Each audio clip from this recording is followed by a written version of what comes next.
The metal of my stepmother's bracelet met my cheek with a sharp ting in the glass conference room. Security pulled us apart. She told HR I attacked first. I said nothing, tasting metal. 3 weeks later, at the hearing, the courtroom monitor showed the truth.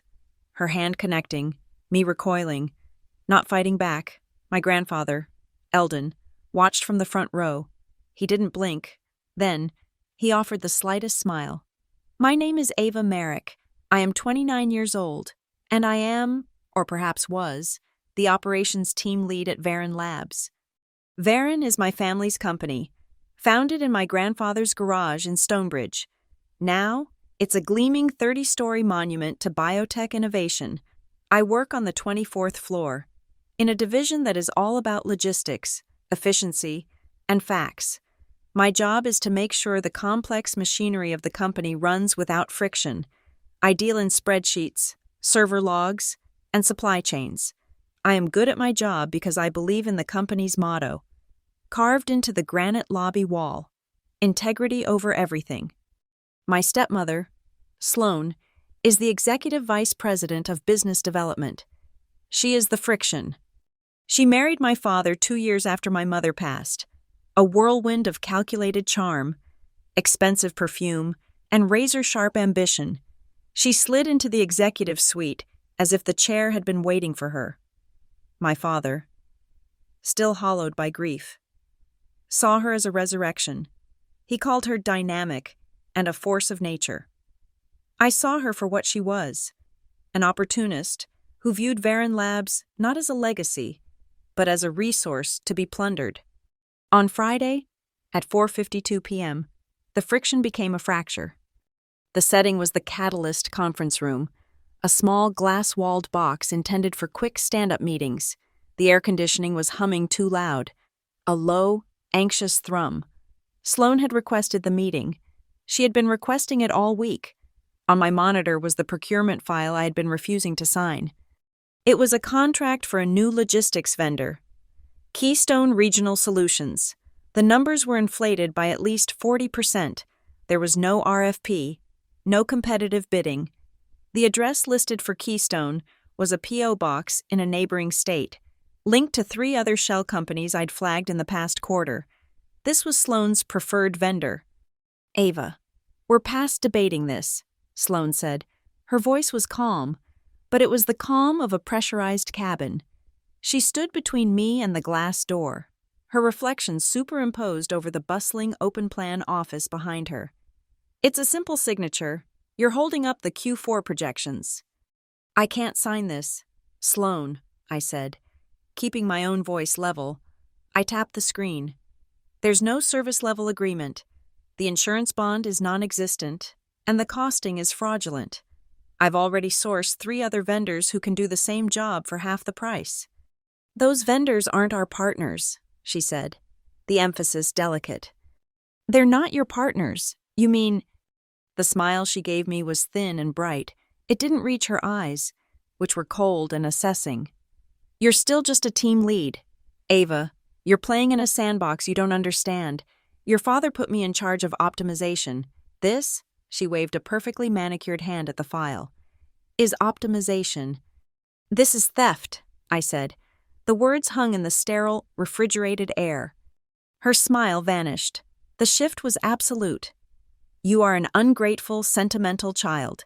Your grandfather built this place, and you're sitting here counting paperclips while real adults are making real decisions. She took a step toward the desk. I stood up, closing my laptop. The meeting is over. Sloan, I won't sign it. You can escalate to Dad, but he'll just send it back to me, and the answer will be the same. I moved to walk around the desk.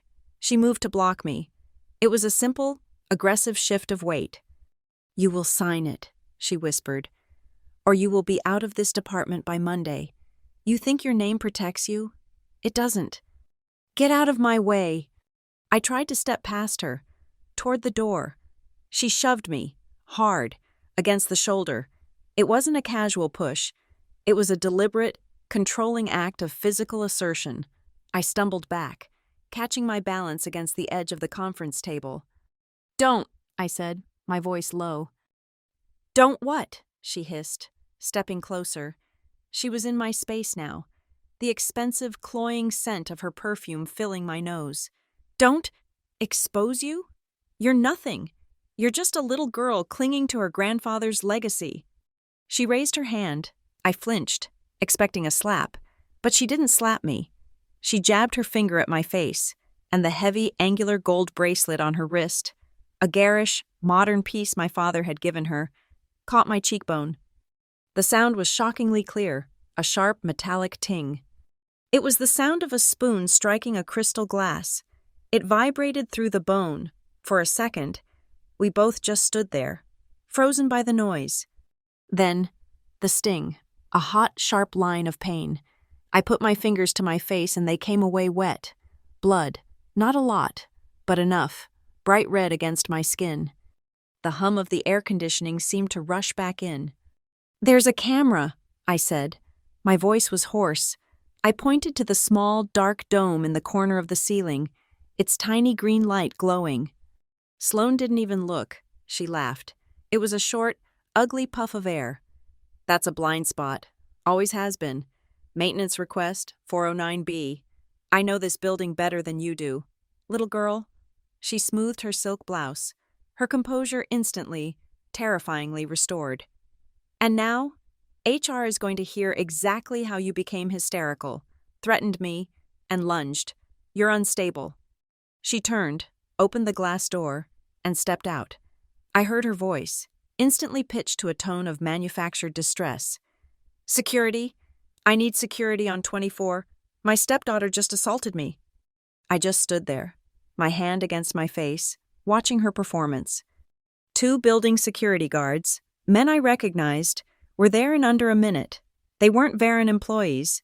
They were contractors, just like Keystone. "Ma'am, you need to come with us," the taller one said, his hand resting near his belt. He wouldn't meet my eyes. "Sloane," I said, but she was already being comforted by her assistant, who had appeared with a bottle of water and a look of practiced concern.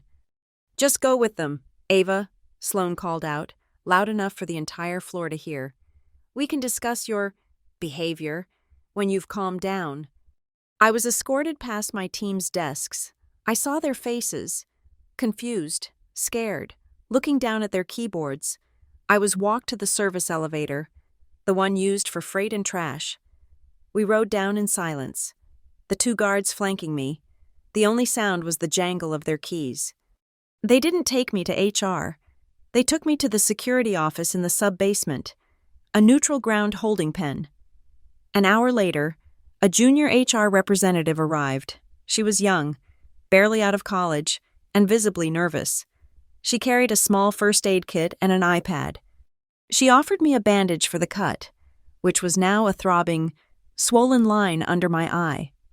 She had me sign a form to receive the bandage. Then, she slid the iPad across the table. "This is a formal write-up for insubordination and workplace violence," she said, reading from a script on her phone. "You are required to sign it. Following that, you will be placed on mandatory administrative leave pending a full investigation." I looked at the screen. The report was written by Sloane. It was a masterpiece of corporate fiction. Ava became agitated, used threatening language, refused a direct management instruction, and the crowning lie. Shoved her desk chair and lunged at me, forcing me to defend myself. "I'm not signing this," I said. The HR rep sighed. "If you refuse to sign, that will be noted as part of your insubordination. The leave is effective immediately." "Fine." She looked relieved. "Your building access has been revoked. You will be escorted to your car." 20 minutes later, I was in the concrete parking garage, the heavy steel door rolling shut behind my 2-guard escort. I sat in my car for a long time, the silence of the garage pressing in. The pain in my cheek had settled into a dull, heavy ache. I didn't go home. I drove to a quiet coffee shop miles away, opened my personal laptop, and created a new encrypted file. My job in operations meant I knew the building's infrastructure better than Sloane did, better than anyone. Maintenance request 409B for the Catalyst room camera was real. I'd put it in myself 6 months ago. But I had also signed off on the fix 2 weeks later. The camera wasn't a blind spot. It was a high-definition, audio-capable model that saved directly to a secure off-site server, a server my department managed the contract for. I wrote down everything: the time, 4:52 p.m., the location, conference room 24C, Catalyst, the topic, procurement order 881K, Keystone Regional Solutions, the witnesses, none, the camera, serial VLC 779, A, the file path for the server, the names of the 2 security guards, the name of the HR representative. I took 3 high-resolution photos of the cut on my cheek, the metadata time-stamping them automatically. I documented the refusal to take my statement. I documented the wording of the write-up. I built a fortress of facts. When I was done, I called my grandfather, Eldon Merrick. Eldon founded Varen Labs on a principle of rigid integrity. He was retired now, officially. He'd stepped away from the board, claiming he was tired and wanted to focus on his citrus grove. He let my father and Sloan run the show, content to be the absent-minded patriarch. But I knew him. Eldon Merrick didn't get tired, and he didn't miss a thing. His phone went to voicemail, as it often did. "Hey, Grandpa," I said, my voice steadier than I felt. "Just calling to check in. Everything's fine here. Just busy. I'm okay. I'll talk to you soon." I'm okay. The code we'd used since I was a child. It meant the opposite. It meant, get your armor. The fight is here. I went home. My apartment felt sterile and empty. At 9:14 p.m., the email from HR landed in my personal inbox. They must have pulled it from my emergency contact file. Subject: Formal disciplinary meeting. Dear Ms. Merrick, following the serious incident on Friday afternoon, a formal disciplinary hearing has been scheduled for Monday, October 27th, at 9:00 a.m. This meeting will be held at the Varen Labs main office. Your attendance is mandatory to discuss your conduct and future employment with Varen Labs. It was signed by the head of Human Resources, a man Sloan had hired 3 months ago. My hands were perfectly steady. The throbbing in my cheek felt distant, like a signal from somewhere far away. I opened a reply. I typed one sentence. I will not be attending that meeting, as I have already filed for an emergency protective order against Sloan Merrick with the Stonebridge Superior Court. I hit send, then I turned off my computer, locked my doors, and went to make ice for my face. The first battle was over. The real one was about to begin. Varen Labs was born in a garage 3 blocks from my apartment, saturated with the smell of motor oil and my grandfather's ambition. Eldon Merrick was an engineer, a man who believed that if a thing was true, it could be measured. He built his first diagnostic tool on a workbench my grandmother also used for potting plants. The company grew, but he never let that core principle go. He had integrity over everything carved into the granite of the lobby, a 30-foot reminder that truth was the only currency that mattered. Now, I sat in my silent apartment, the blue-white light of the city filtering through the blinds, tracing the swollen, darkening line on my cheek. Integrity. The word tasted like the blood I'd bitten from my own lip. My mother was the one who balanced Eldon. She had his integrity, but she also had a warmth he often reserved for his schematics. When she died, the warmth went out of the house. My father, a man who had always been more comfortable with the idea of Varen Labs than the work of it, was left unmoored. He drifted for a year, a ghost in his own life. And then came Sloan. She arrived not like a person, but like an event, a sudden weather system. She was the opposite of my mother. All sharp angles, bright surfaces, and the expensive, demanding scent of money. She was a VP at a rival firm, and she saw my grieving father as the ultimate leveraged buyout. They were married in 6 months, a week after the honeymoon. Her name was on an office door on the 30th floor, right next to his. She slid into the executive steering committee like a whisper, and suddenly, the entire company was perfumed with her. My father called it a revitalization. He was smiling again. His suits were sharper. His voice had that artificial CEO boom back. He was grateful. Sloane was his savior. She's brilliant. Ava. He'd tell me over dinners I no longer enjoyed. She's optimizing our entire vertical, trimming the fat. Sloane was trimming. All right. She brought in her own people, one by one. The CFO, who had been with Eldon since the garage, was suddenly retiring early. The new CFO was a man from her old firm, the head of legal, left for a new opportunity. His replacement was Sloane's former college roommate. Then came the contracts. Cost-saving initiatives, she called them. New vendors for everything from custodial services to third-party data processing. These vendors, I noticed, had no history. Their corporate filings were days old. Their addresses were often mail drops. Keystone Regional Solutions was just the latest, and most brazen, in a long line of them. When I flagged the first one, my father had looked at my report with a tired expression. Ava, this is why I have Sloane looking at the macro picture. You're in the weeds. This is just aggressive restructuring. It's how the game is played. But the numbers don't add up, I'd insisted. This budget file, it's been manipulated. The metadata shows the cost analysis columns were cut and pasted from a different spreadsheet. He'd sighed, taking off his glasses. You have your mother's eye for detail, but Sloane has the vision for the future. Trust the process. I stopped bringing him reports. Instead, I started saving them. While Sloane was restructuring, my grandfather, Eldon, was retiring. One day, he simply announced he was done. He was handing the reins to my father. He claimed the stress was too much for his heart, and he wanted to spend his remaining years with his oranges. He had a small grove an hour outside Stonebridge. He bought a new pair of overalls and started posting pictures of citrus blossoms. It was a beautiful performance. Sloane bought it completely. To her, Eldon was a relic, the doddering founder who'd built the sandbox she now got to play in. At home, during the tense family dinners, she would pat my hand and call me such a sentimental daughter, just like your grandpa. It was a dismissal, a way of lumping us together as the old, soft part of the family, irrelevant to the new, hard business of making money. In the office, her name for me was different. I'd overheard her speaking to the new CFO, their voices tight and clipped. Ava is the pebble in the wedding cake. Annoying, but easily managed. Don't worry about her. A pebble? I could be a pebble. Pebbles are patient. They are good at waiting. They know how to be overlooked. So I learned to be quiet. I did my job as operations lead, and I did it perfectly. And in the margins, I built my own archive. I learned to save server-side copies of emails, not just my local client.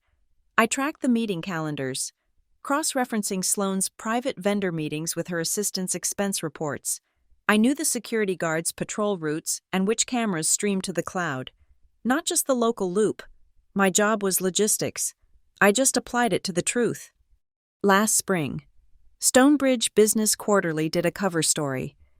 The Varon Legacy, a new generation. The photo was my father, Sloane, and Eldon, all three smiling in the granite lobby, bathed in warm, artificial light. Eldon was even leaning on a cane for the shot, looking frail and proud. If the photographer had panned just 10 feet to the left, he would have caught me. I was standing by the server room entrance, holding a clipboard, directing an HVAC crew that was trying to fix a coolant leak. I was literally outside the frame, holding the clipboard that kept the building from overheating, while they smiled and talked about vision. I didn't mind. In fact, I preferred it. The person no one sees is the person who sees everything. My only real communication was with Eldon. It was our ritual. He would video call me almost every night around 8 p.m. Sloane and my father thought it was sweet. The old man checking on his granddaughter. The calls were always the same. He'd be in his greenhouse, the light fading behind him. Evening, Ava. How's that little lemon tree I got you? I had a small, struggling lemon tree on my apartment balcony. It became our code. It's doing okay, Grandpa, I'd say, looking at my computer screen, not the tree. The leaves are looking a little yellow. I think the fertilizer might be too strong. Translation: the budget looks off. The money is moving in a way that feels toxic. Ah, is that so? He'd murmur, fiddling with a watering can. Sometimes you get a bad batch. Any new growth? A few new leaves, I'd reply. But I also saw some spider mites on one of the branches. Translation: I found some new invoices, and I think one of Sloane's new hires is the source. He'd nod slowly. Pests are a problem. You have to be patient. You can't just spray everything. You'll kill the good bugs too. You have to wait.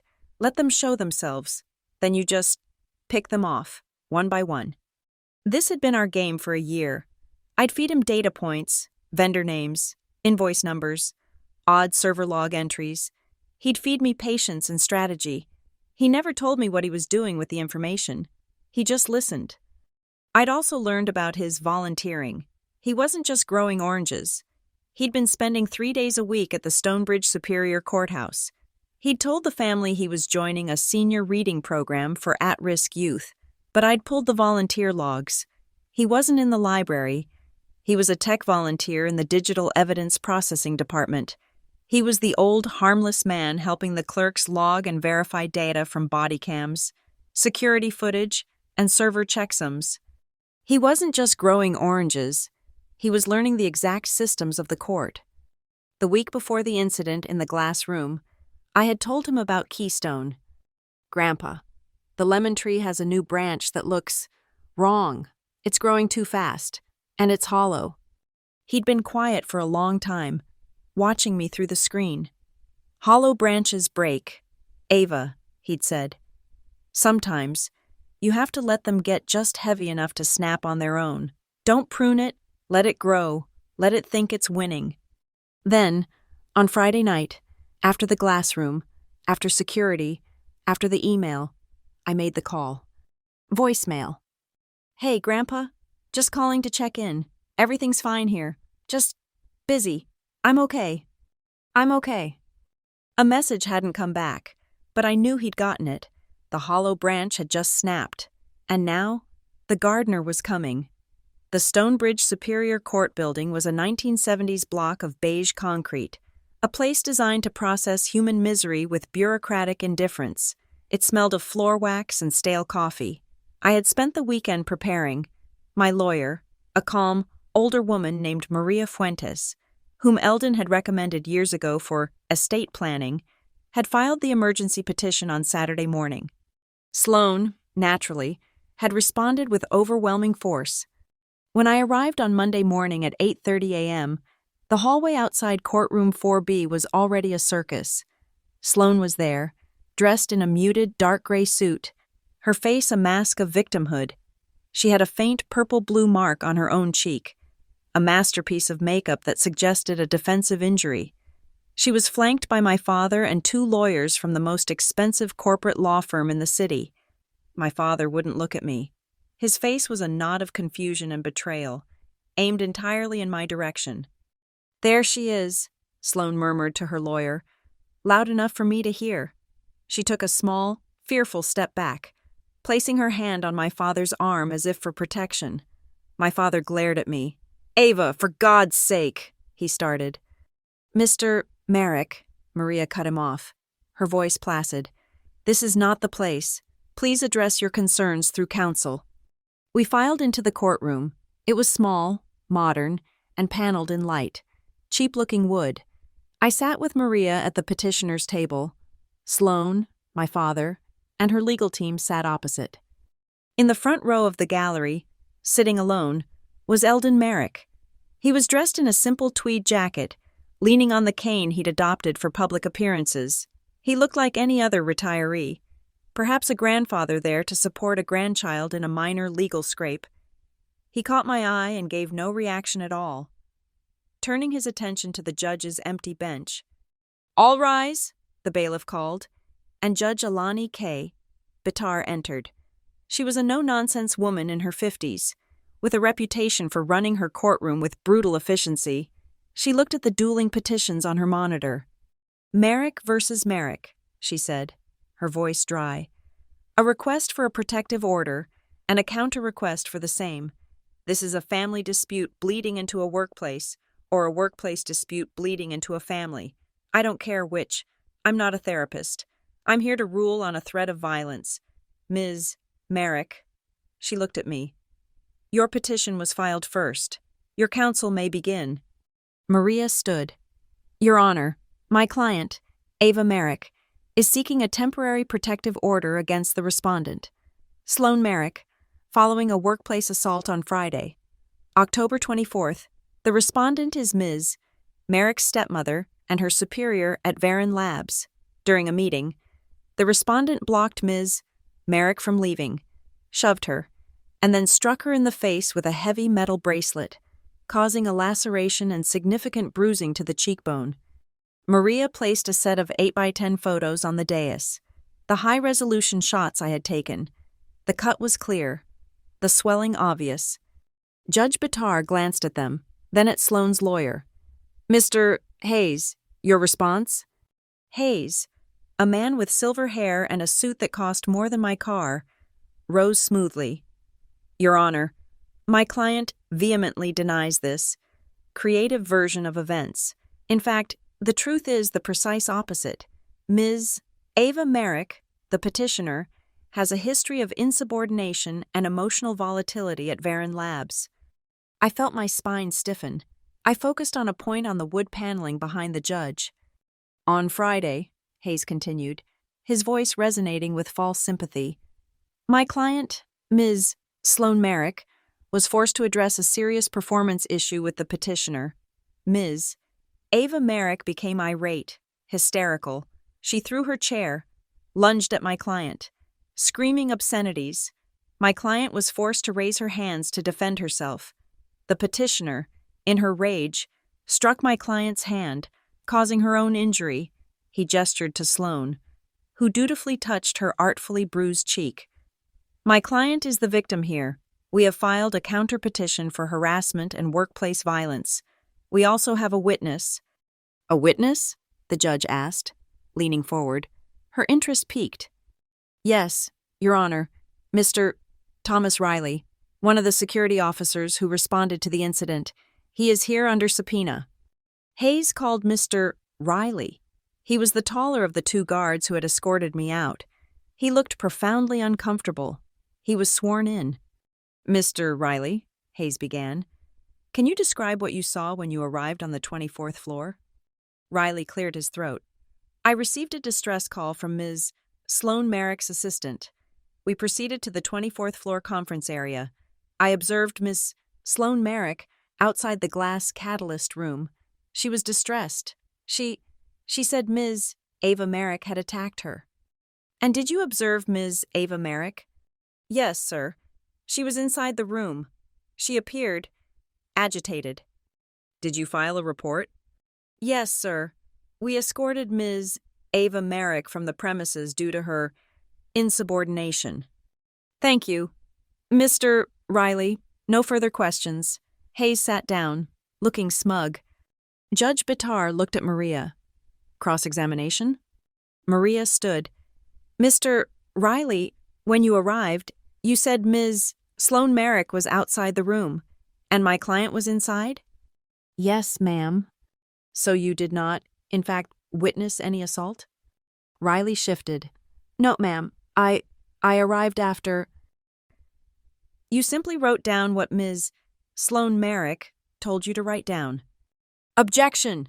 Hayes was on his feet, leading the witness. Sustained, the judge said, though she looked annoyed. Rephrase, Ms. Fuentes. Mr. Riley, Maria continued, did you take a statement from my client, Ms. Ava Merrick? She was not compliant. That's not what I asked. Did you, at any point, ask her for her version of events? My instructions were to de-escalate and remove her. So, you did not? You wrote a report based entirely on the word of Ms. Sloan Merrick, who is an executive vice president, while my client is a team lead. Is that correct? Yes, ma'am. Thank you. One last question. Mr. Riley, are you employed by Varon Labs? No, ma'am. I work for Allied Universal Security. The firm contracted by Varon Labs for building security. And who manages that contract? Do you know? I believe Ms. Sloan Merrick's department does business development. No further questions, Your Honor. Hayes's smile had faded. The judge looked back at him. Mr. Hayes, your entire case seems to rest on the word of an employee whose boss is the respondent. You have anything else? Your Honor, Hayes said, recovering. This is a simple, he said, she said, or in this case, she said, but one of them has a documented history of volatility, and the other is a respected executive. The burden of proof is on the petitioner, and she has none. As for the location, the conference room. There are no cameras. It's a known blind spot. So, all she has are her self-inflicted injuries and a story. He sat down. He had delivered his trump card. No footage, no proof. The room was silent. Judge Bitar looked at her monitor again. I watched her. I watched Eldon, who was examining his fingernails. The picture of elderly boredom. A blind spot, the judge repeated. She turned to the court clerk. Mr. Ames, did we receive the data requested under the emergency subpoena Ducis Tecum issued on Saturday? The clerk typed, Yes, Your Honor. We received the full data logs from the Varon Labs building management server at 6 a.m. this morning. Specifically, feeds from hallway camera 24H, elevator bank camera EBC4, and the full stream from conference room 24C serial number VLC779A for the period in question. Sloane's head snapped up. Her knuckles, resting on the table, were white. Hayes looked at her, confused. Your Honor, Hayes stammered. That's not possible. That camera is non-operational. It is quite operational. Mr. Hayes, the judge said, her voice like ice. It appears the maintenance request fixing it was signed off 2 weeks ago by Ms. Ava Merrick. In fact, as part of her operational duties. My father's face went pale. Sloane stared at me, her mask of victimhood shattering, revealing the pure, cold rage beneath. Let's play the footage, Judge Bitar said. The large monitors in the courtroom, dark until now, flickered to life. This is from hallway camera 24H, the judge narrated. The angle is oblique. It shows the exterior of the glass conference room. We were visible inside, but as reflections, distorted. You could see us arguing. You could see me stand. See Sloane block me. You could see the shove. You could see her hand go up.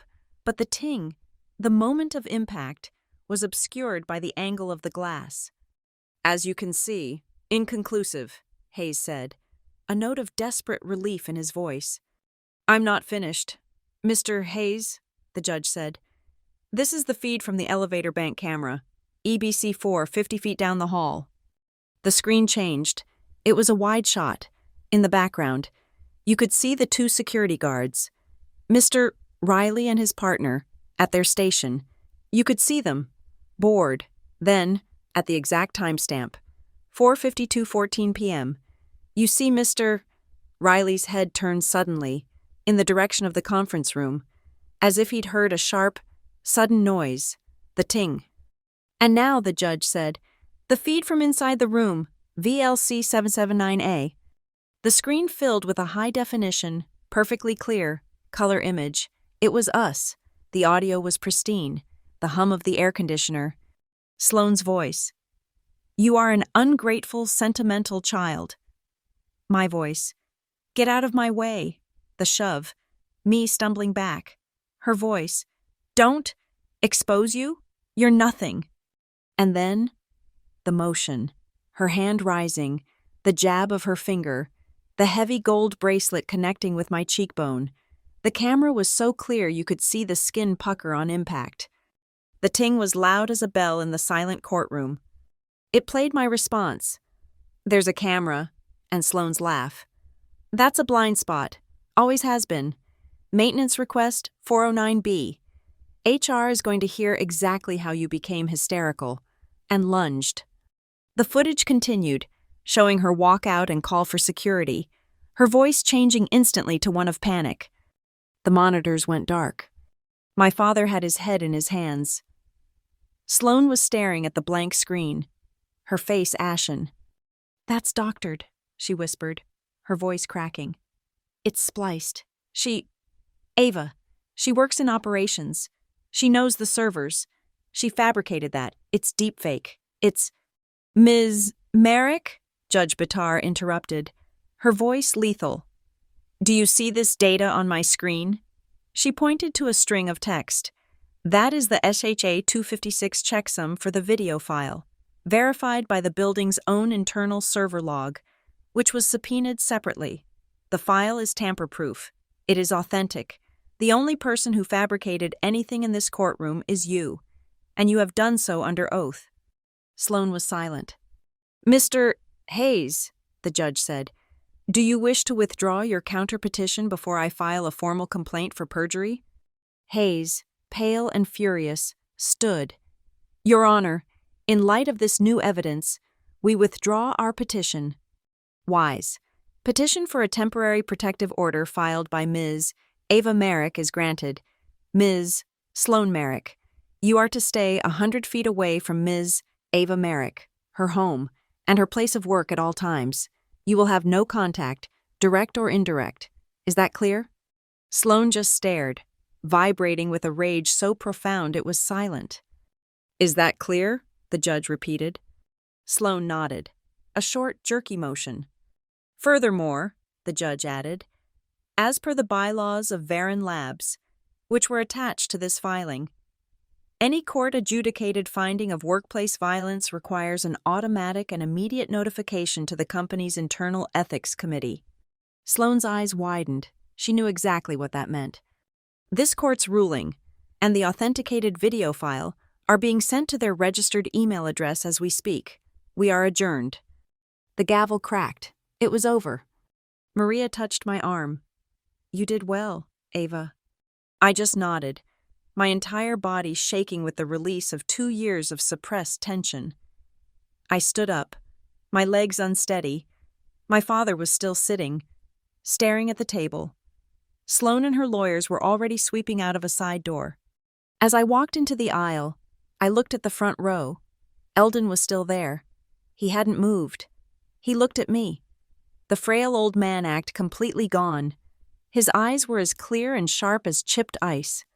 He met my gaze, and then, slowly, deliberately, he gave one single nod. That evening, I bypassed the HR department's increasingly frantic emails and my father's unanswered, wounded text messages. I drove the hour outside Stonebridge, toward the citrus grove. The air grew warmer and smelled of damp earth and orange blossoms as I turned onto the long gravel driveway to my grandfather's house. It was the same house he'd lived in for 50 years, a simple, solid ranch, overshadowed by massive oak trees. He was waiting for me on the porch, not in his overalls, but in the same tweed jacket from the courtroom. The cane was gone. He just held a glass of iced tea. He didn't hug me. He didn't ask if I was all right. He just looked at the fading, ugly bruise on my cheek, his jaw tightening for a fraction of a second. "It's a good thing you know how to document," he said. It was the highest form of praise I'd ever received from him. "Come inside, Ava. We have work." His study was the one room in the house Sloan had never dared to reimagine. It was paneled in dark wood and smelled of old books, pipe tobacco, and the faint, sharp scent of ozone from the high-end computer rig he had in the corner, which he'd always passed off as his retirement hobby. On the center of his massive mahogany desk, clear of all other papers, sat an old, heavy tin box. It was a dull gray, probably from the 1950s, the kind of box you'd keep deeds or bonds in, secured with a simple clasp. It looked heavy with history. He sat in his leather chair, the springs groaning.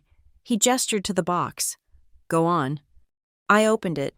The contents were not dusty. They were pristine, organized, legal documents, thick and heavy. "When an old man pretends to be weak," Eldon said, steepling his fingers, "people show you exactly who they are. Your father showed me his grief. Sloan showed me her greed. You showed me you were paying attention." My fingers found the first document. It was a bound copy of the Merrick Family Trust, 2009. This was the document that had established the line of succession, splitting the company's non-public shares between my father and, in a smaller portion, myself, upon Eldon's death. It was the document Sloane had based all her calculations on. Beneath it was a much slimmer document, bound in the same dark blue. Addendum to the Merrick Family Trust, October 2023. Last year. Section 4.1b, he said, his voice quiet. I turned to the page. It was titled, The Integrity Clause. My eyes scanned the dense legal text, but the core of it sprang out at me. Any named officer, executive, or key holder of Varon Labs who is found, either by a court of competent jurisdiction or a majority vote of the Ethics Committee, to have engaged in willful financial malfeasance, fraud, or an act of physical violence against an employee, shall immediately and irrevocably forfeit any and all key holder stock options, vested or unvested. I looked up at him. Key holder shares weren't just stock. They were the original founders' shares, the ones Eldon had kept. They held a 10-to-1 voting right-to-share ratio. They were the key to the kingdom. Sloane had been awarded a massive block of them when she married my father. It was the foundation of her power. She knew about this, I whispered. She must have. She knew about the 2009 trust, Eldon corrected me. She never bothered to read the 2023 addendum. Her lawyers read it, filed it, and billed her for it. But she never read the fine print. She was too busy being the new queen to worry about the old man's paperwork. He reached into the box and pulled out another file. This one was a single sheaf of papers. And this is for you. He slid it across the desk with a pen. A second set of proxies. I read it. It wasn't complicated. It was a transfer of voting rights. It assigned the full and total voting power of his controlling block of key holder shares, the largest single block in the company, to me. Ava Merrick. It was triggered not by his death, but by a clause I'd never seen before. At my sole and absolute discretion, to be enacted upon my signature and the signature of my appointed proxy. His signature was already at the bottom, dated a month ago. Grandpa. You will remain silent, he said, his voice cutting through my shock. It wasn't a suggestion, it was an order. You will walk into that building tomorrow not as a victim, but as a vault. You will let them talk. You will let them posture and threaten. You will not show them this. You will not reveal what you hold. You wait, Ava, until the one moment you need to speak, the moment when they have all shown their hands and they have nowhere left to go. Then, and only then, you speak. I picked up the pen. My hand was shaking, but I signed my name. I was no longer just a team lead. I was, in secret, the most powerful person in the company. Good, he said, taking the paper and sealing it in an envelope, which he handed to me. That stays with you, not in a bank, with you. He then reached back into his study desk, not the tin box, and pulled out a simple, black USB stick, the kind you'd get at a trade show. This, he said, is for the Ethics Committee meeting. You will give it to the independent auditor. His name is Peter Haas. He's the only one in that room I trust. Give it to him, and him alone. What is it? Sloane likes to travel. She likes to optimize. This is a full GPS and expense file of every trip she has taken in the last 18 months, matched against the withdrawal reports from the shell companies she set up. It shows her private car service, paid for by Varon, sitting for 3 hours at the P.O. Box address of Keystone Solutions. It shows her meeting the listed owner of that shell company, her cousin, at a spa in Arizona, also billed to a Varon corporate card under development costs. My mouth was dry. How did you get this? A small, thin smile touched his lips. An old orange farmer knows how to set cameras to watch his grove. I told you I was worried about pests. He had been running his own counter operation for almost 2 years, the Lemon Tree Code. I hadn't just been reporting. I had been his eyes on the ground, confirming what his own quiet, deep-level surveillance was already telling him. My eyes drifted to his desk blotter, A small, leather-bound notebook was open. It was his gardening journal, but it wasn't notes on fertilizer. It was a list of dates, courtroom numbers, and 3 names. One of them was Judge Alani K. Bitar.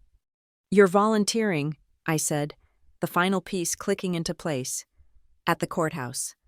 "I told you," he said, tapping the closed journal. "I like to know how things work. Sloan and her new money lawyers love flashy digital evidence. They love to hide things in metadata and complex file systems. I decided it was time I learned how the court verifies that data, how they authenticate a checksum, how they pull a file from a server with a subpoena so that it's legally ironclad." He had been sitting in the digital evidence verification room. He hadn't just been learning. He'd been preparing. He knew exactly what to file for the subpoena. He knew Judge Bitar's reputation for digital precision. He knew Sloane's blind spot lie would be exposed not just by my testimony, but by an unbreakable, court-verified digital chain of custody that he had personally researched. The court hearing wasn't a gamble. It was a trap, a carefully calibrated, perfectly executed trap, designed to do one thing: trigger the ethics clause. "Sloane thinks she lost a fight with you today," Eldon said. Standing up, the meeting was over. "She's wrong. She just walked into a war with me, and she's unarmed." He walked me to the door. The night air was cool. "You'll get an email from HR in the morning," he said. "Probably another one from your father's lawyers, offering you a settlement, a large one. They'll demand you sign an NDA. What do I do?" "You ignore it. Tomorrow morning. You walk past security. Your access won't be revoked. The court order prevents that as retaliation. You will not go to your desk. You will not go to HR." He looked at me, his eyes sharp. "You will go to the emergency meeting of the ethics committee, and you will let them hang themselves. Then, you will hand Peter Haas that USB." Tuesday morning, 8:45 a.m. I walked into the Varon Labs lobby. The air was cool and smelled of industrial polish and the faint, ozonic hum of the security turnstiles.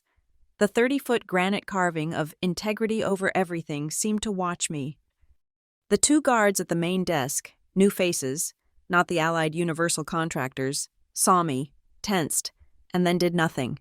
My access badge, the one HR had supposedly revoked, beeped green. I walked through the turnstile. Eldon had been right. The court order superseded any internal disciplinary action. Firing me or locking me out now would be a clear, prosecutable act of retaliation. They were trapped. The elevator ride to the 24th floor was silent. My old colleagues, the ones from my operations team, saw me. Their faces were a mixture of fear and awe. They looked down at their keyboards, pretending to be busy, but the entire open-plan office went dead quiet. They had all heard. I hadn't even reached my desk when Robert Vale, the head of human resources, was at my side. He was a tall man, impeccably dressed, who always smelled faintly of mouthwash. He was one of Sloane's first hires. "Ava," he said, his voice a low, urgent murmur. He didn't look angry. He looked concerned. It was a poorly fitting mask. "My office, now, please." "Good morning, Robert," I said, my voice clear and neutral, loud enough for the whole floor to hear. "Of course." I followed him back to the elevator, to the 29th floor, where the executive suites and HR were carpeted in a plusher, sound-dampening gray. His office was a corner suite, all frosted glass and pale wood. Waiting inside was Julianne Finch, the company's chief in-house counsel. This was the ambush. Julianne and Sloane had been sorority sisters. They had come up together. Julianne owed her entire career to Sloane. This wasn't an HR meeting. This was a damage control session run by Sloane's most loyal lieutenant. "Ava, thank you for coming up," Robert said, closing the door. The heavy thud of the solid core door ceiling was meant to be intimidating. He gestured for me to sit. I did. "Listen, this whole situation, it's just a terrible, terrible misunderstanding." He sat on the edge of his desk, trying to look casual, paternal.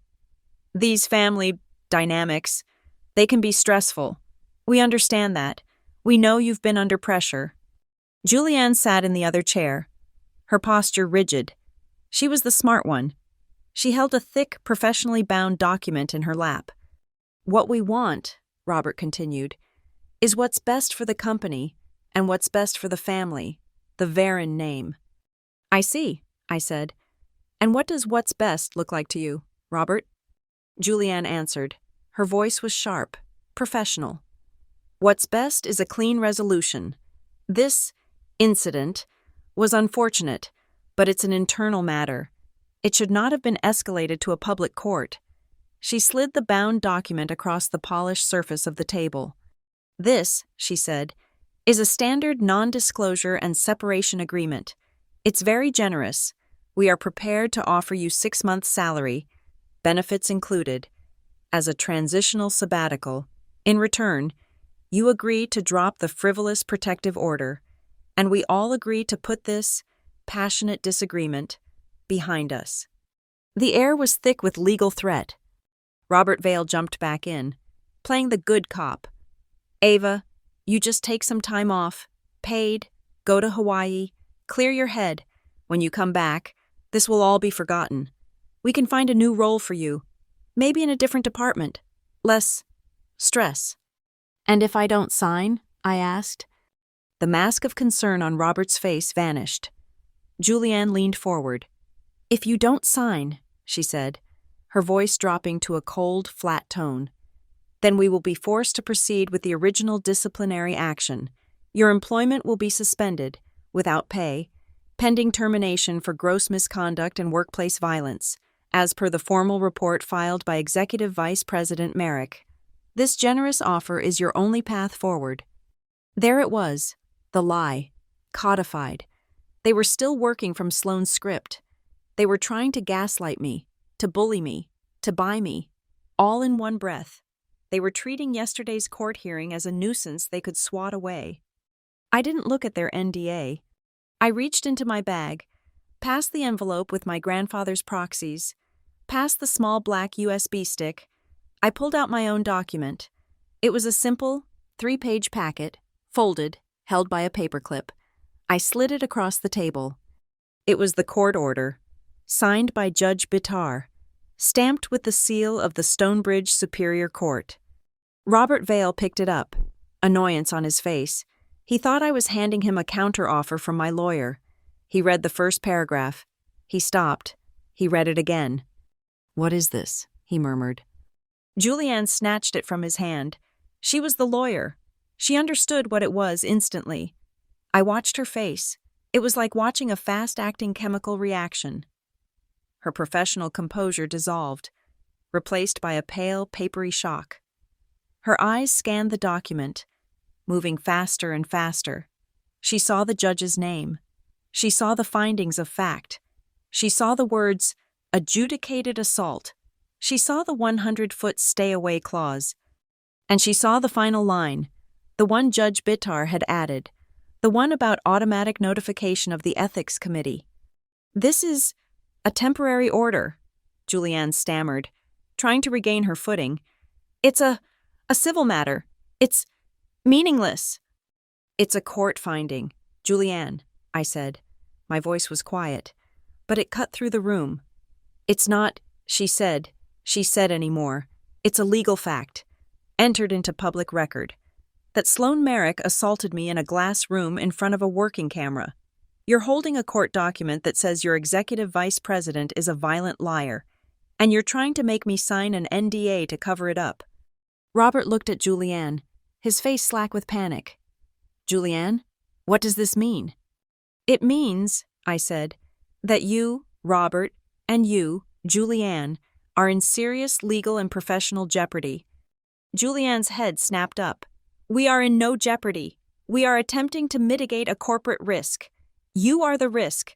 Ava, you are threatening the company's reputation. No, I said, leaning forward. I'm referring to the Varon Labs Corporate Code of Conduct, the one my grandfather had drafted in 2005. I'm sure you're familiar with it. Article 12, Section 4. I didn't need to look it up. I had memorized it.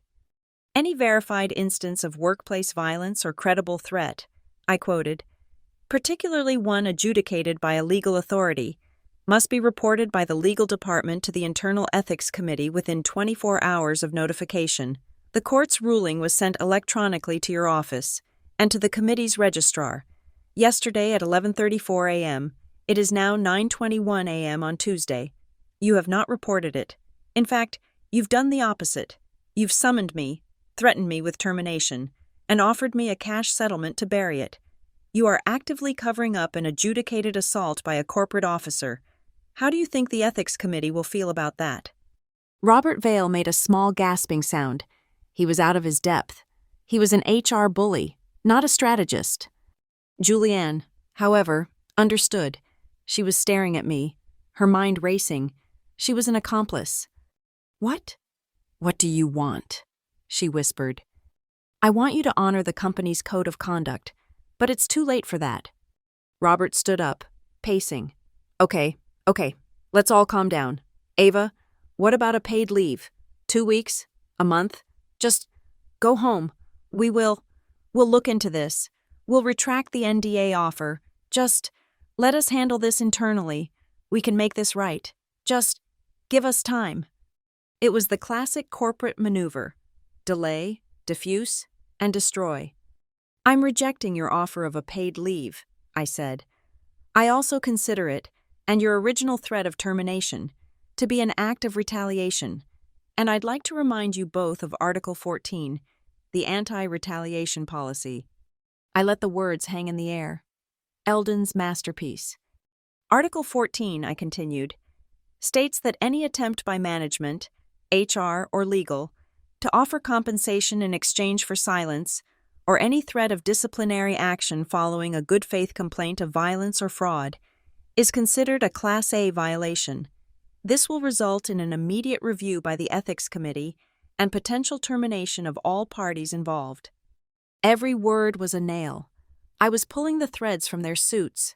Just as Eldon had said, I had just described, with perfect legal precision, exactly what they had spent the last 20 minutes doing.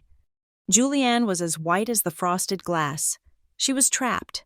If she buried the report, she was violating Article 12. If she continued to threaten me, she was violating Article 14. She had nowhere to go. Robert Vale's desk monitor chimed, a high-priority email. He stared at it, his hand trembling slightly as he moved the mouse.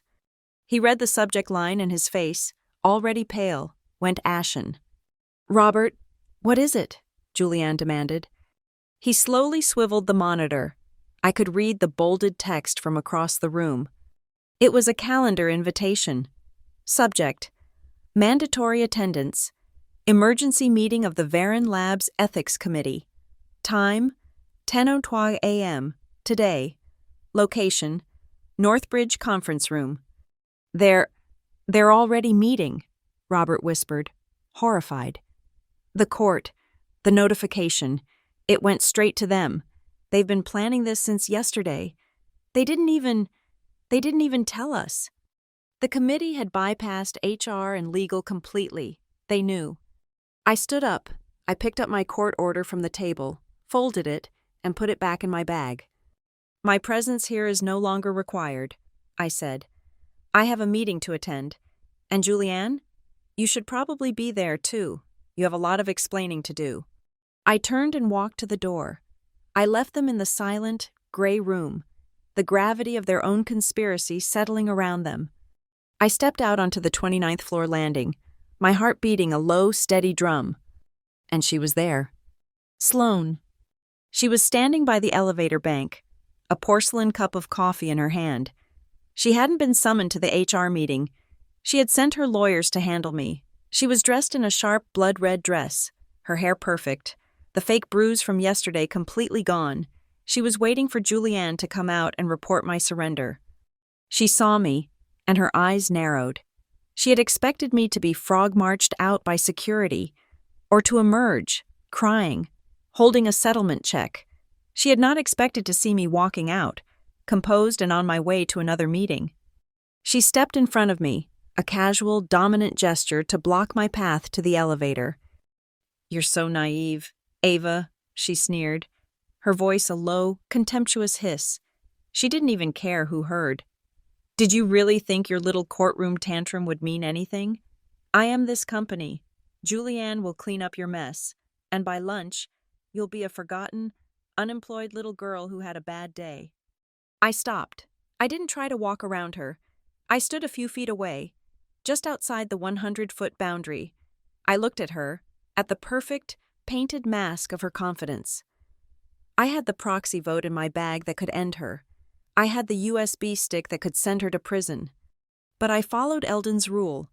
Be a vault. Use only what is necessary, when it is necessary.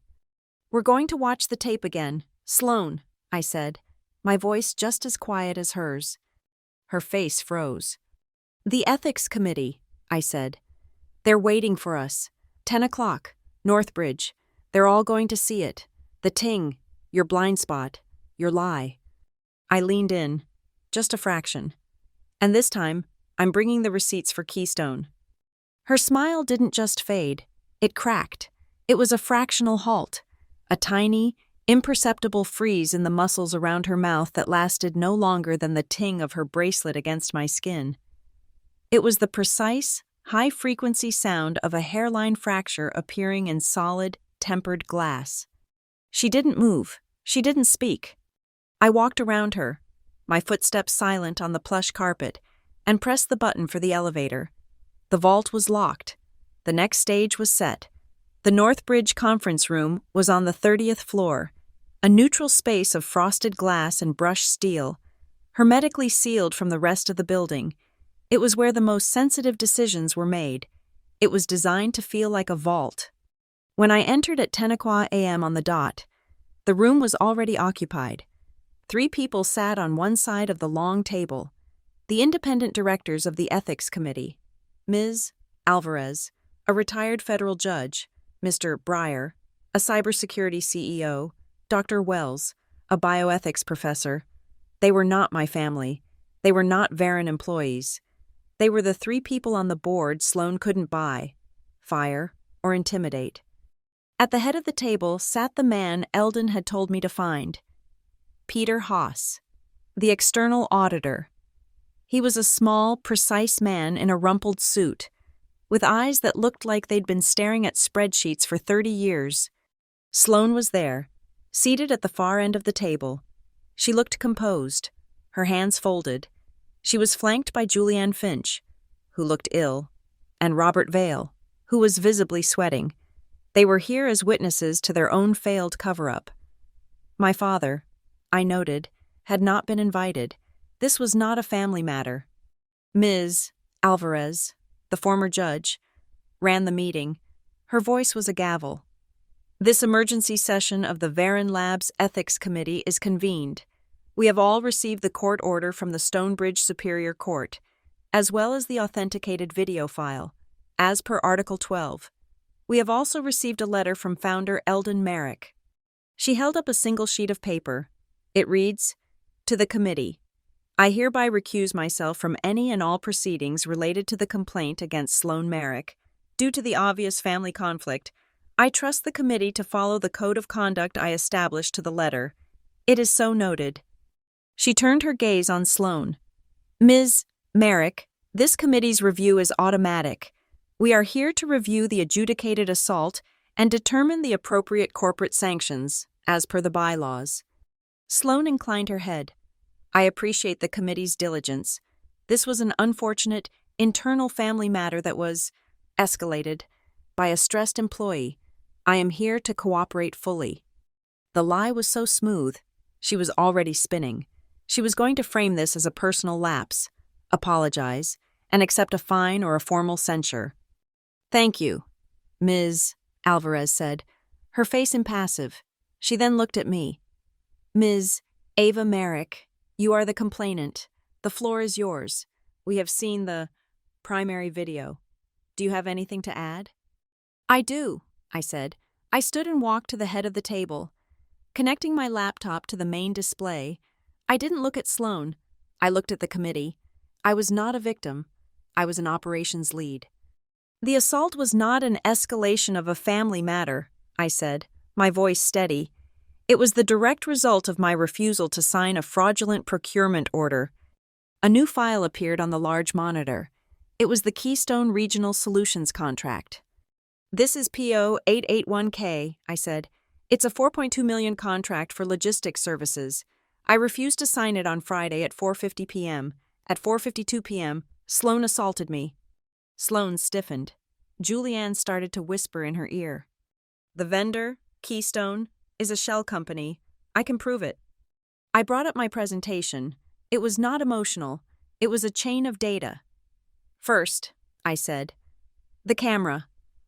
I put up a schematic of the 24th floor ceiling. This is the layout. Sloan claimed camera VLC 779A was a blind spot, citing maintenance request 409B. Here's that request. And here, I clicked, is the signed-off work order, dated 2 weeks ago. I signed it. The camera was, and is, fully operational. Sloan's statement, both to security and in court, was a calculated lie. Mr. Breyer, the tech CEO, nodded, his eyes fixed on the screen. Second, the motive. I brought up the Keystone vendor file. The listed address for this $4.2 million vendor is a P.O. box. The principal is a man who doesn't appear to exist in any state database. This is conjecture, Sloan said from the end of the table. Her voice was sharp.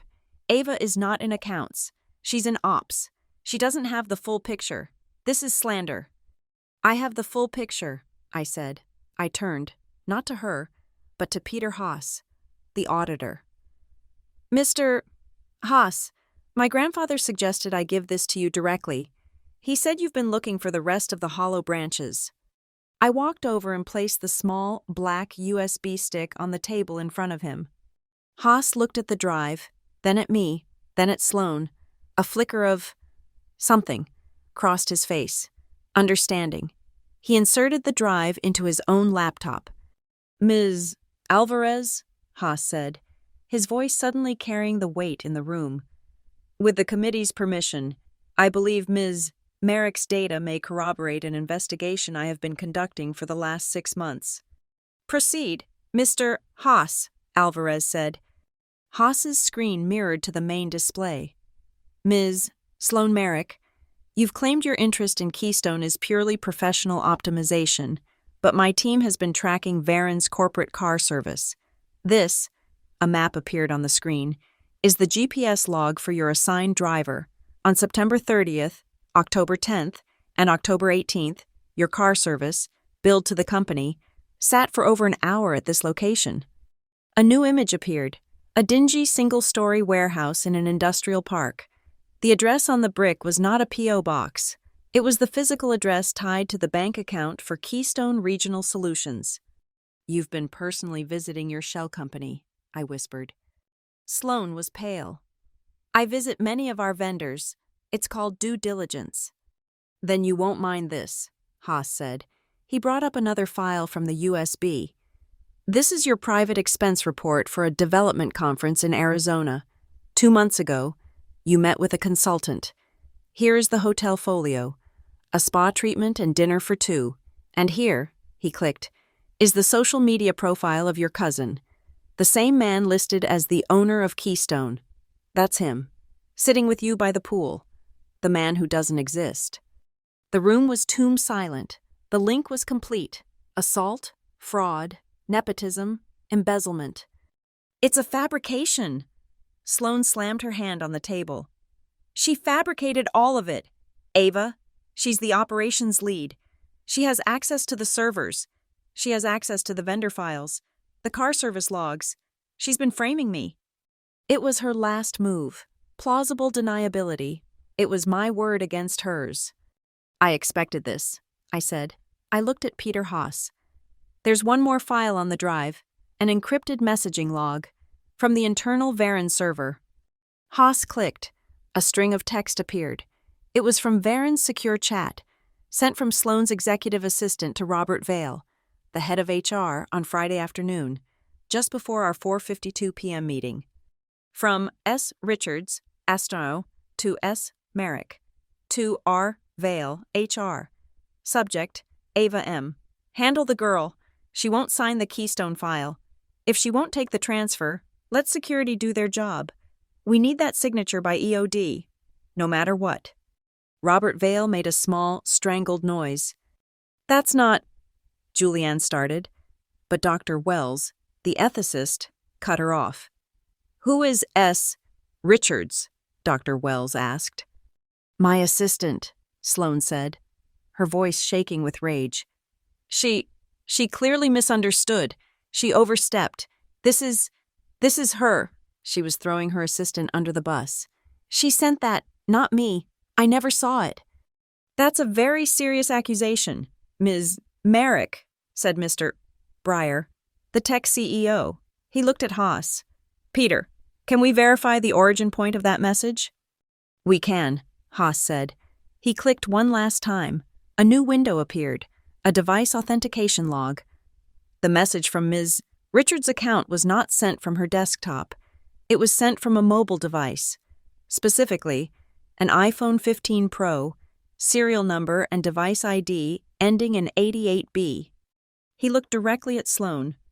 Your phone, which, according to building security logs, you were holding in your hand when you walked into the Catalyst conference room at 4:51 p.m. The trap snapped shut. The ting of the bracelet was the sound of the assault.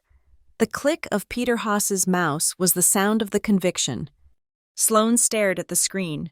Her composure shattered, leaving only the raw, ugly machinery of her greed exposed.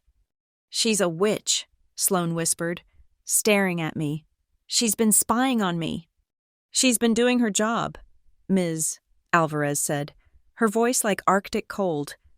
This committee finds that there is overwhelming, authenticated evidence of willful financial malfeasance, fraud, and a conspiracy to intimidate an employee, culminating in an adjudicated assault, all in violation of Articles 8, 12, and 14 of the Code of Conduct. She looked at the other directors. I call for a vote. All in favor of the immediate and indefinite suspension of Executive Vice President Sloane Merrick, pending a full board review? Aye, said Breyer. Aye, said Dr. Wells. Aye, said Alvarez. All in favor, she continued, of the immediate suspension of Robert Vale and Julianne Finch for their roles in the subsequent cover-up and violation of Article 14. Aye, said Breyer. Aye, said Dr. Wells. Aye, said Alvarez. Robert Vale slumped in his chair as if his strings had been cut. Julianne was staring at the table, her career evaporating in front of her. Finally, Ms. Alvarez said, I move that this committee demand an emergency, full session of the Board of Directors, to be convened immediately to address this crisis. The vote was unanimous. This meeting is concluded, Alvarez said. Ms. Ava Merrick, you are excused. Mr. Haas, please secure all evidence. Ms. Merrick, Ms. Finch, Mr. Vale. You will wait here for security. I gathered my laptop. My hands were perfectly steady. I had done it. But as I walked to the door, I knew this wasn't the victory. This was just the battlefield clearance. Sloane was suspended, but she was not gone. The board still had to vote on her shares. My father was still a factor.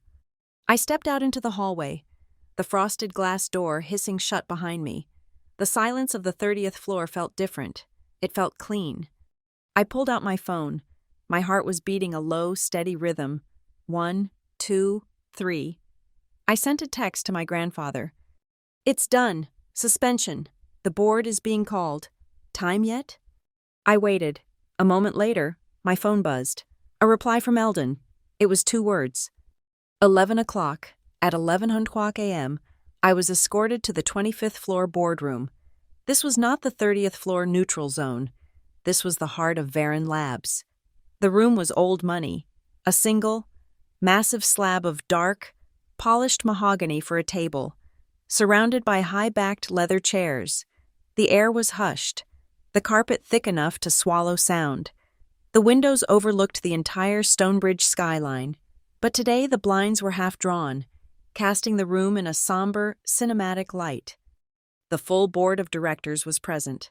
The The three independent directors from the Ethics Committee, Alvarez, Breyer, and Wells, sat together, a united, grim-faced block. The other directors, the ones Sloane and my father had wooed and won over, looked confused and deeply uncomfortable. My father sat at the head of the table, not in his usual role as the confident CEO, but as a man cornered. He was pale, his hands nervously shuffling a pen. The chair to his right, the founder's chair, was empty. It was Eldon's chair, and his absence felt like a physical presence, a gaping hole in the room. Sloane was there. She had been summoned from her holding pen in Julianne's office. She was seated opposite the Ethics Committee, next to a new lawyer, a man I didn't recognize. He must have been from her personal legal team, not the company's. She was perfectly still, a marble statue of defiance. I was given a chair near the end of the table, next to Ms. Alvarez. I was here as the complainant, the witness, the vault. A man I'd never seen before, introduced as Mr. Carr. The company's external lead counsel from a white shoe firm in New York began. He was the real power, the one you call when the internal lawyers have set the house on fire. "We are convened," Carr said, his voice flat, "to address a severe crisis. The findings of the Ethics Committee, which have been distributed, confirm multiple, profound breaches of the corporate code, fiduciary duty, and state law by an executive officer, Ms. Sloane Merrick." He nodded to a tech. The large monitor at the end of the room lit up. It wasn't the full, agonizing tape. It was a 1-minute clip, starting with Sloane's line, "You're nothing," and ending with the ting of the bracelet. The audio was crystal clear. Then, the screen cut to a new image, the official stamp of the Stonebridge Superior Court, and the authenticated checksum verification. "This is not," Carr continued. He said, she said, "this is court-verified evidence of a physical assault.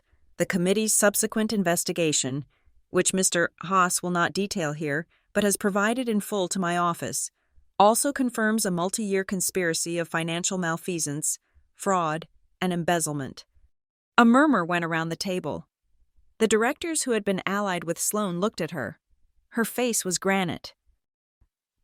"The legal exposure to Varon Labs," Carr said, each word a hammer blow, "is catastrophic. We face immediate derivative lawsuits from shareholders. We face potential criminal charges from the district attorney's office, to whom we are now legally obligated to report. We face the complete collapse of our stock price if this becomes public, and it will become public." My father finally spoke, his voice hoarse. What is the path forward?" "Sloane..." He was looking at her, pleading. Sloane raised her chin. She looked at Carr. She was making her last move. This was the negotiation. "This is, as I've stated, a gross mischaracterization," she said, her voice tight. "But I am not naive. I see the political machine that has been built against me." She looked at me, her eyes filled with venom. "I am willing to put the company first. I will tender my resignation, effective immediately, to spare the company this embarrassment." One of the directors on her side of the table sighed, relieved. "Well, that seems, for the best, a quiet resignation." "On one condition," Sloane cut him off. Carr just watched her. He knew what was coming. "My separation," Sloane said, "will be clean. My vested keyholder shares will be honored. I will sign a comprehensive NDA, and I will disappear. That is the only way to guarantee my silence. Otherwise, I will fight this in public, and I will drag every single person in this room down with me." There it was, the golden parachute, blackmail. She was threatening to burn the company down unless they paid her hundreds of millions of dollars to leave. My father looked at Carr, desperate. "Can we do that? We can do that, right? Just make this go away." Mr. Carr did not respond to my father. He turned to the corporate secretary, a small woman at the side of the room. "Ms. Bishop, please read the relevant article from the 2023 addendum to the Merrick Family Trust, which governs all keyholder stock options."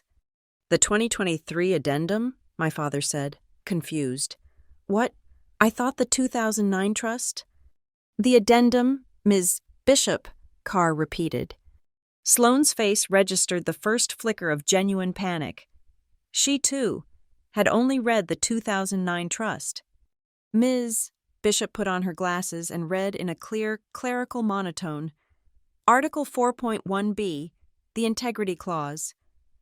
Any named officer, executive, or key holder of Varon Labs who is found, either by a court of competent jurisdiction or a majority vote of the Ethics Committee, to have engaged in willful financial malfeasance, fraud, or an act of physical violence against an employee.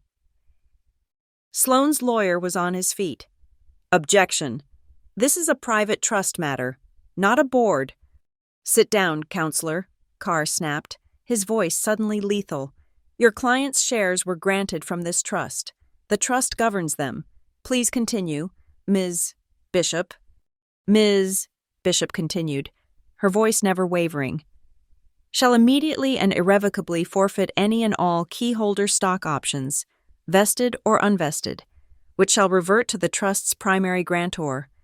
The room was absolutely deathly silent. Sloane's face was white. Forfeit. No, that's not legal. It is ironclad, Carr said. My firm reviewed it. Your own lawyers, Ms. Merrick, reviewed and filed it last October. The clause is not a proposal. It is an automatic, self-executing trigger. The moment Judge Bitar's gavel struck granted in that courtroom, your shares were no longer yours. You have been negotiating with an empty hand. You have nothing. My father, who had just watched his wife's fortune evaporate, looked like he'd been struck. He gripped the arms of his chair. He finally understood. This wasn't about a fight. This wasn't about a bad contract. This was an annihilation. His voice was a rasp. The grantor. They revert to the grantor. To my father? He looked around the room, at the empty chair beside him. But if he's the grantor, where do they go?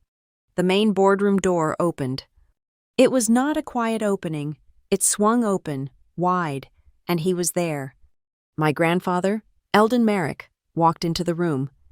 He was not the frail, cane-wielding, citrus-obsessed old man from the magazine covers.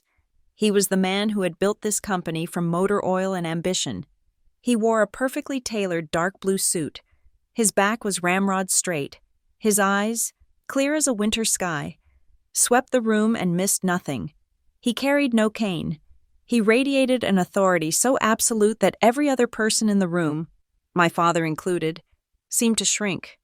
He walked past the stunned directors. He walked past me without looking. He walked straight to the head of the table, to the empty chair beside my father. He didn't sit. He stood there, looking down at his son. Then he looked at Sloane. You were always so focused on the money. Sloane, he said, his voice quiet, but it filled the room. You never bothered to read the fine print. He reached into his jacket pocket and retrieved a single, sealed legal envelope, the one I had signed. He didn't hand it to my father. He tossed it onto the polished mahogany table, where it slid to a stop in front of the corporate secretary. The shares reverted to me, yes, Eldon said, at 11:34 a.m. yesterday, and I have already reassigned my full controlling interest. My father stared at the envelope. To who? My grandfather looked down the length of the table. His eyes found mine. For the first time, he let the mask of the gardener drop and showed me the iron of the founder. To Ava, he said. The assignment was signed and notarized a month ago. Contingent on this exact scenario, she is now the majority key holder of Varon Labs. Sloane made a sound. It was not a word. It was a sharp, strangled intake of breath, a gasp of pure, unadulterated shock. The air in the room didn't just get tense, it broke. It was the sound of a 1,000-pound sheet of glass, suspended over the table, finally shattering into 1,000,000 pieces. The silence in the boardroom was no longer just a lack of sound. It was a physical state, a vacuum, a pressurized void where the air had been torn out. Sloane's gasp was the last sound anyone had made. She was staring at my grandfather, her face a mask of bone-white disbelief, the complex, beautiful machinery of her life, the power, the money, the status she had built by marrying my father and burying my mother's legacy had been dismantled by a single sheet of paper. My father turned his head, slowly, mechanically, to look at Eldon. His face was a ruin of confusion. "Father?" he whispered. It was the voice of a child. "What is this? What have you done?" "I have ensured the integrity of this company," Eldon said, his voice resonating with the cold power he had hidden for so long. He did not look at his son. He looked at me. His gaze traveled the length of the dark, mahogany table.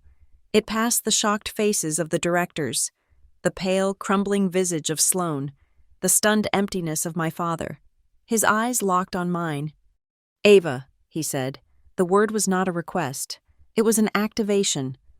"This board requires a majority vote on the motions presented by the Ethics Committee. As the primary key holder, that vote now rests with you. You will vote in my stead." The corporate secretary, Ms. Bishop, who had been staring at the proxy document Eldon had tossed, finally found her voice. Her hands were trembling, but her words were clear. The proxy is verified. It is legal and binding. The voting rights assigned to Ms. Ava Merrick constitute 58% of the key holder shares. Ms. Merrick controls the board. Every head in the room swiveled to me. I had spent my entire life being the pebble in the cake, the girl outside the frame, the one holding the clipboard. I was the one who was sentimental, who was unstable, who was too much like my mother. I looked at Sloane. Her face was contorted in a mask of hatred so pure it was almost beautiful. She was seeing me, for the first time, as a threat, but it was too late. I felt the vault inside me, the one Eldon had told me to be, finally open. The years of silence, of documenting, of absorbing her contempt, had not been a weakness. They had been the sharpening of a blade. I did not raise my voice. I did not need to. I spoke into the crushing silence, and my voice was as calm and clear as the glass in that conference room. "Thank you, Ms. Bishop, and thank you, Mr. Carr, for clarifying the legal position." I looked at the directors, one by one.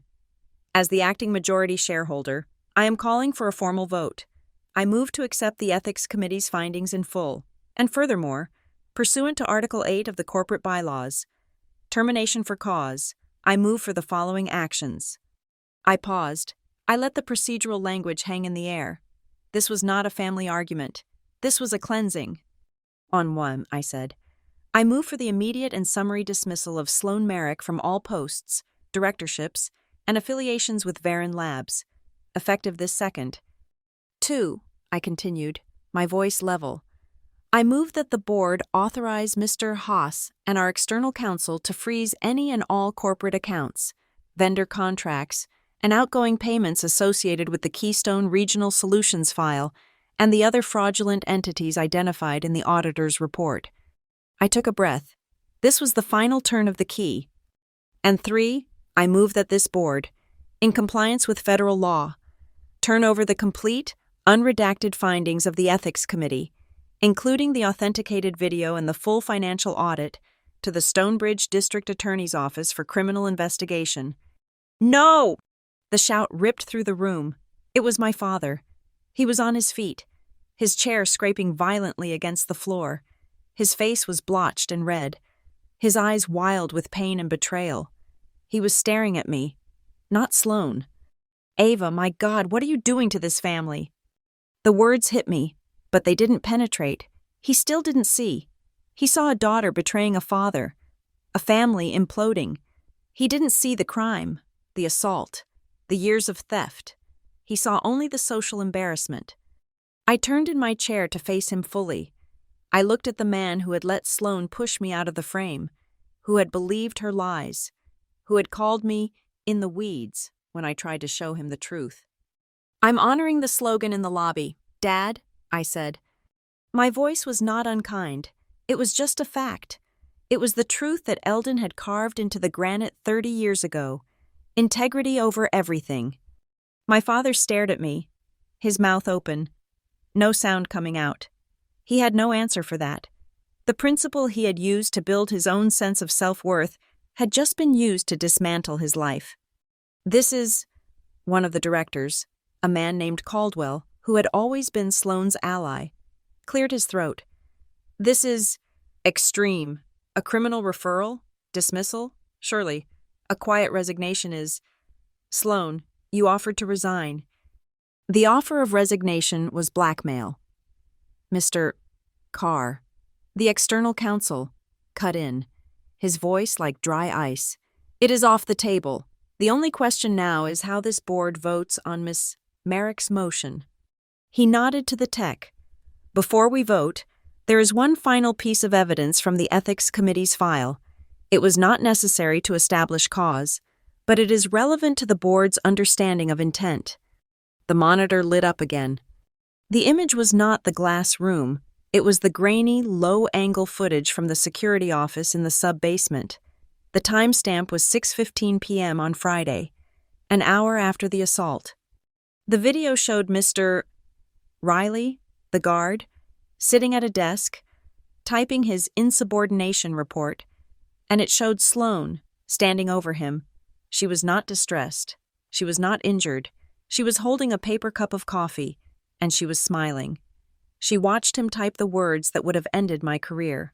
Then, as he clicked submit, the footage showed her laugh, a small, satisfied, private laugh.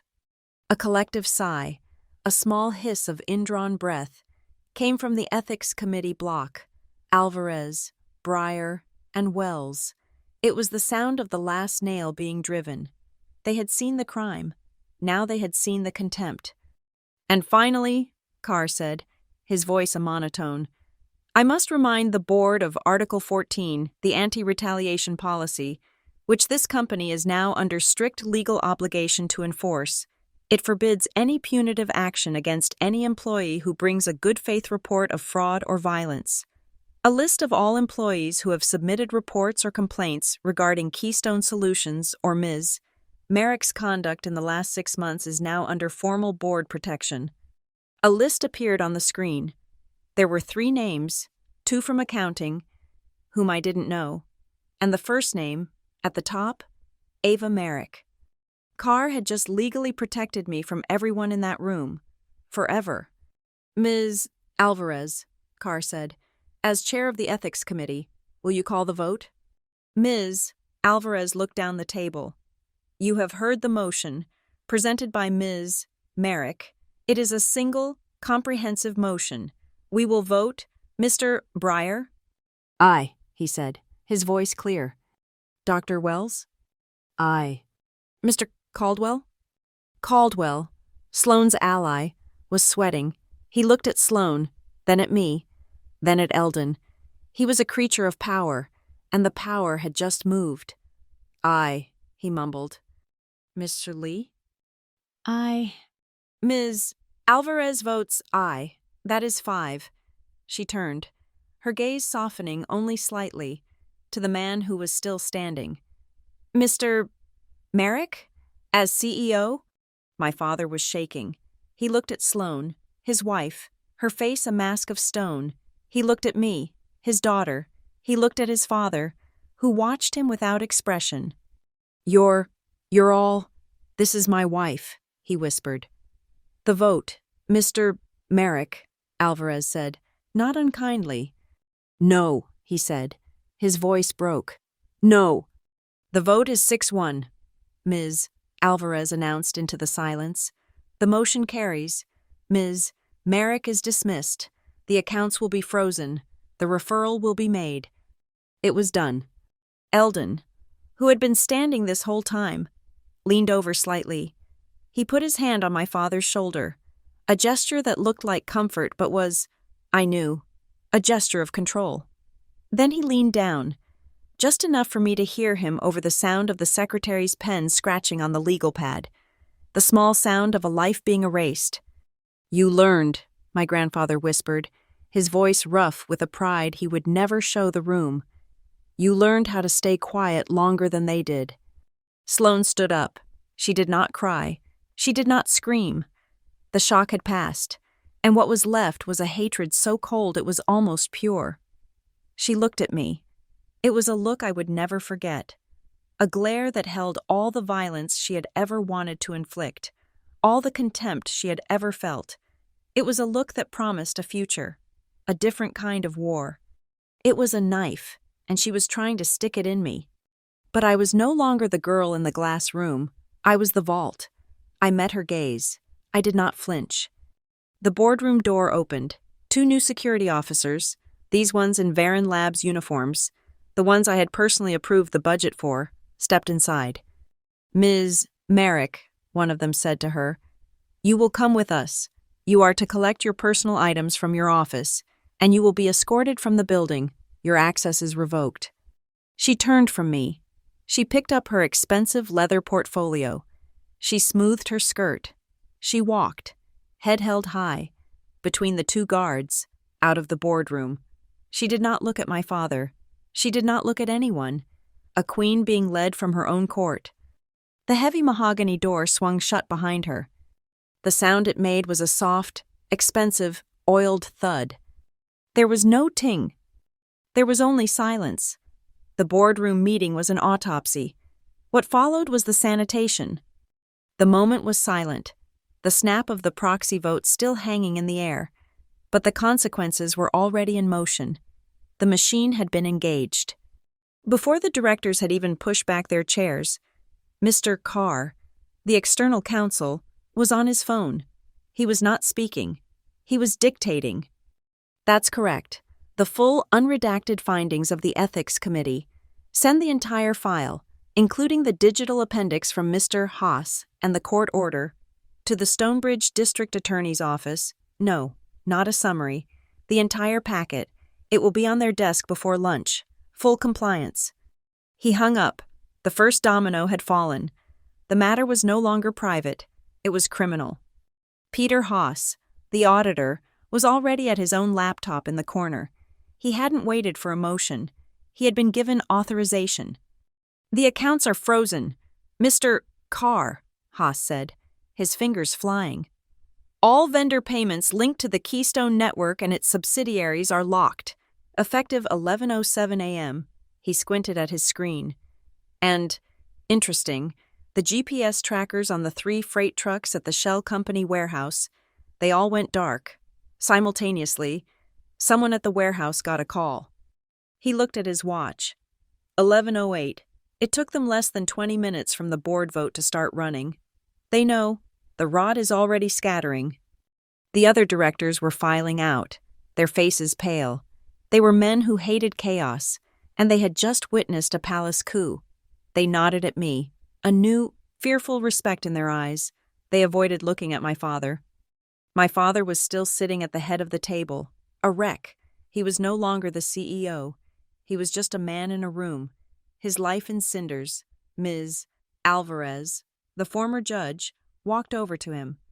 "Mr. Merrick," she said, her voice firm but not unkind, "I think it's best you go home. The board will be in recess until we have a path forward." He looked up at her, his eyes hollow. He stood, like a man moving underwater, and walked out of the room, not looking at Eldon, not looking at me, just gone. The room was now empty, save for the victors, Eldon, Alvarez, Carr, Haas, and me. "Well," Carr said, closing his briefcase, "that was efficient, but it leaves us with a significant power vacuum. We have no EVP. We have no head of HR. We have no chief counsel, and the CEO has just abandoned his post." Ms. Alvarez looked at Eldon. Eldon looked at me. "The company requires leadership," Eldon said, his voice flat. "The board has already spoken. The majority shareholder has made her position clear." Alvarez nodded. "The independent directors are in agreement. This is not a formal appointment, but an emergency measure. Ms. Merrick, Ava, as the acting majority shareholder and the head of the investigation that just saved this company, The board recognizes you as acting chief executive officer, effective immediately. Mr. Carr will draft the internal-facing communication. It's already drafted, Carr said, pulling a tablet from his bag. Clear, concise, no emotion. He tapped the screen, a single, soft whoosh from his tablet. And then, silence. A second later, my phone, on the table, buzzed, and buzzed again, and again. A storm of notifications. The email had hit the entire company, every desk, every lab, every phone.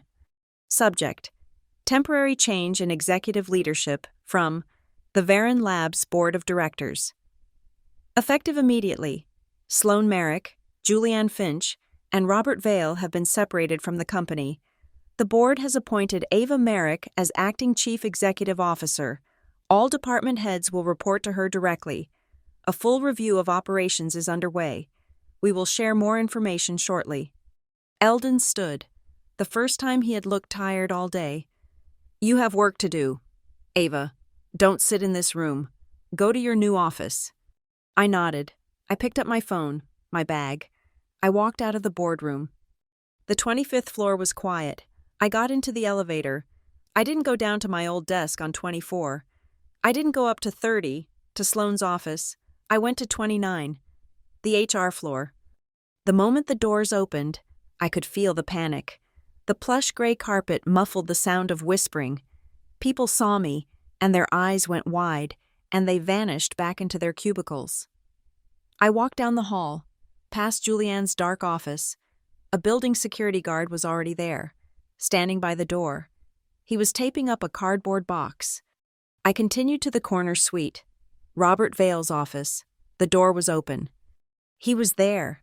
He was just standing by his desk, his suit jacket slung over the back of his chair. His hands were stuffed in his pockets. He looked small, defeated, the man who, not 3 hours ago, had threatened to end my career, to suspend me without pay. He saw me. He physically flinched. The corporate mask of concerned paternal HR was gone. This was just a man, a scared, unemployed man. He stood up straight, a pathetic attempt at dignity. Ms. Merrick, he said. His voice was a dry rasp. He couldn't meet my eyes. He was looking at my chin, at the floor. I just wanted, before I left, I'm sorry.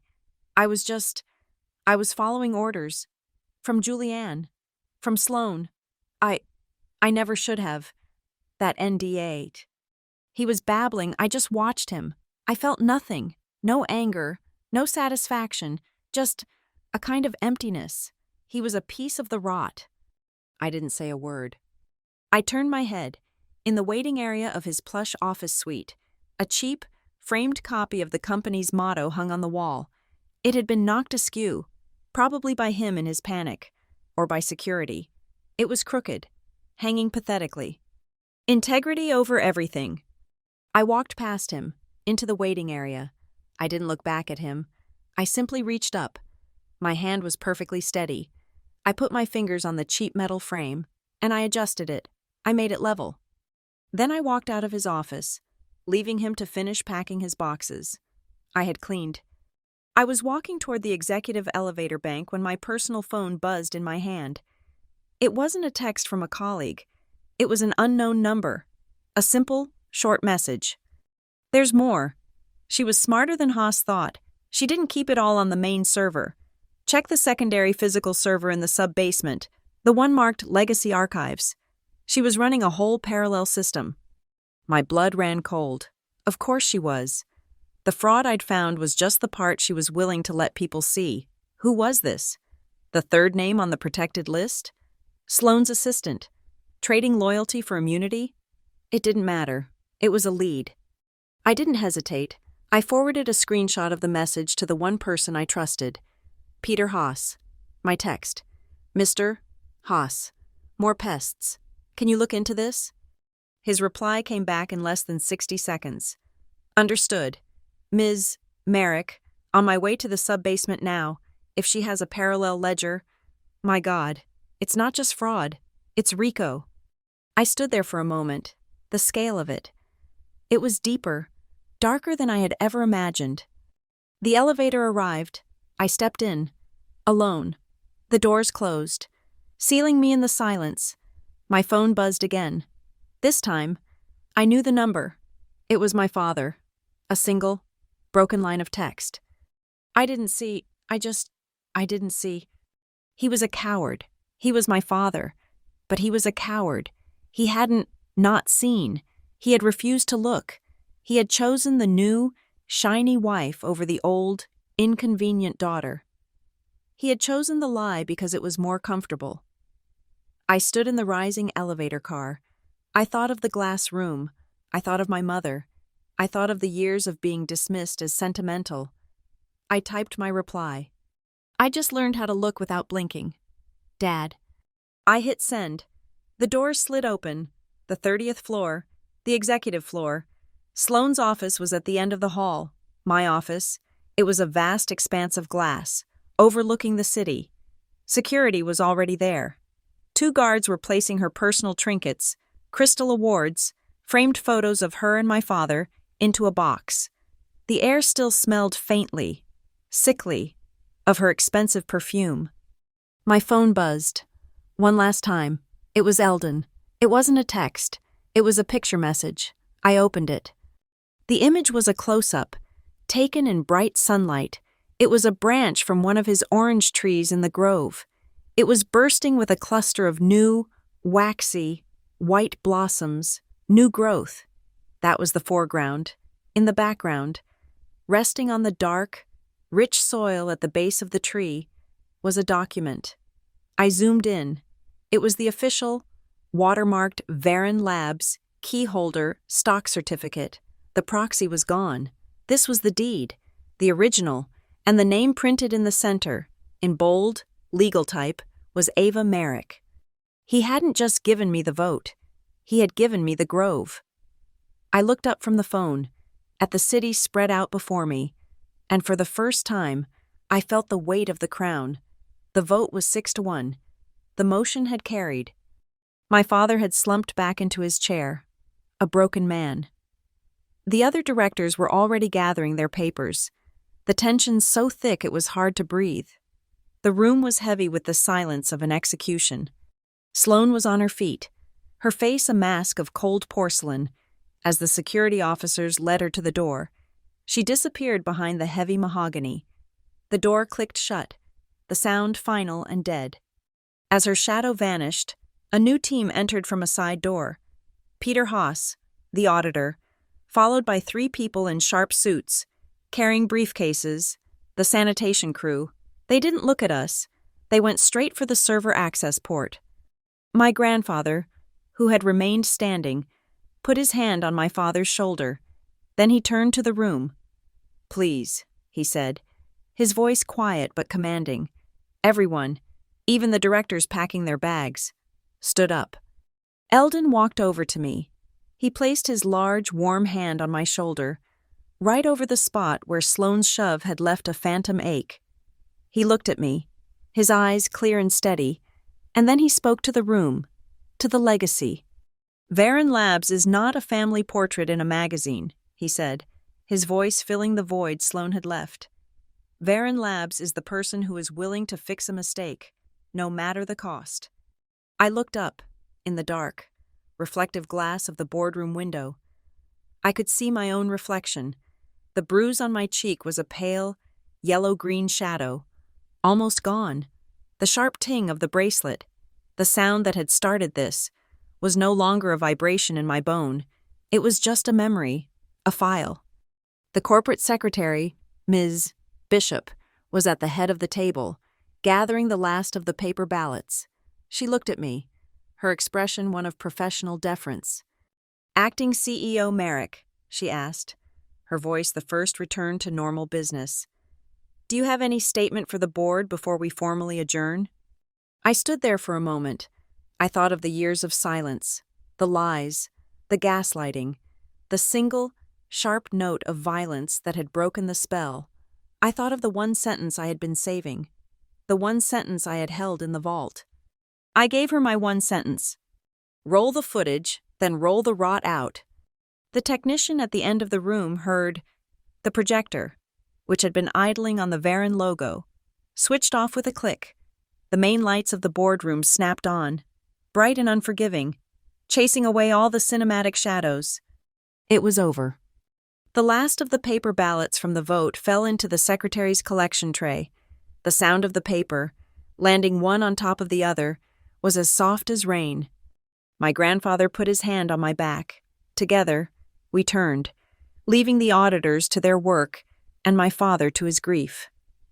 We walked out of the boardroom, into the long, quiet hallway, past the 30-foot granite motto he had carved there, all those years ago. Integrity over everything. He looked at me, I looked at him, and for the first time in a long, long time, I saw him offer the slightest smile. Thank you so much for listening to this story. I truly appreciate you spending your time with me. Let me know where you're listening from in the comments below. I'd love to connect and hear your thoughts. Please consider subscribing and liking the video. And if you'd like to support the channel even more, hit that hype button so this story can be heard by more people.